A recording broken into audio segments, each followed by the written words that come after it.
especially yung presence lang niya defensively doon sa loob kasi nagbabago talaga yung mga tira ng opensa ng kabilang team pag nakikita nila sa sobrang athletic niya. That's a good start for Benilde. Allen Liwag. Here's Ancheta. Inside pass. Liwag with an easy deuce. Beautiful, beautiful two-man. Pakiramdam maglaro ng Final Four and kung ano yung energy na dapat binibigay mo during these types of games. And Benilde Blazers started the game super aggressive, both on offense and on defense, making sure na hanapin muna nila yung mga players na kailangan ng touches. San Beda hasn't had answers for Liwag, Inod, and Ancheta. And Liwag continues to feast. So far, Yukin Andrada and Bismarck Lina only have 6 points combined in their names. Hindi mahihirapan ng San Beda kung gano'n ang output nila. Meantime, Allen Liwag just hit double figures. Here's Cometa now. Dinidikitan ni Eman Tagle. Jomel Ancheta pulls the trigger. Jomel Ancheta, that one rims out. Sanko collects the offensive board. Ancheta with the lob. Liwag inside. And the deuce. 13 points in the first half for Allen Liwag. Allen Liwag getting super aggressive, making sure na makakita lang siya ng konting puwang doon sa paint, isisil niya na yung bantay niya. Kasi yung mga teammates niya, nilalabas talaga yung mga defender nila, giving him that wide open space to operate inside. And now, the lead is a whopping 21-point advantage.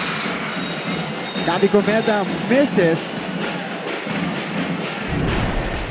Pero tignan natin to. Ancheta misfired on the 3. But right there, to the rescue, etong si Mark Sanko soaring for that offensive rebound. And then back to Jomel Ancheta, who just fed Liwag. And Martin, this is not something new sa San Beda because they've done a lot worse than what they are doing now before in terms of a comeback.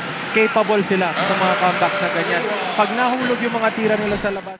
And this is now part of the growth of this already great Benilde team. Oh, and syempre napakaganda din naman talaga ng pagko-coach nito ni Coach Charles. Allen Liwag, second serving, +1 for Allen Liwag, who now has 17 points in the game. Look at this, Sanchez putting this one on the floor, calmly sinks the floater. And on the next sequence, mintis yung tira, but again Benilde controlling the glass. Almost halfway done in the fourth. Sanchez, Liwag now. Jomel Ancheta with 5. Pocket pass, Liwag makes his move and scores. Nakita mo kung paano nila sinetab yun, Martin. Meantime, let's check out this play. The setup job by Jomel Ancheta. And Allen Liwag just took care of business for his 20th point of the game. That amazing play from Allen Liwag is definitely our McDonald's play of the game, brought to you by the new and better McCafe Iced Coffee, Bolder Brew, Creamier Blend, McDonald's. Love ko to. And the crowd erupts here inside the Cuneta Astrodome. The Benilde Blazers are back in the finals.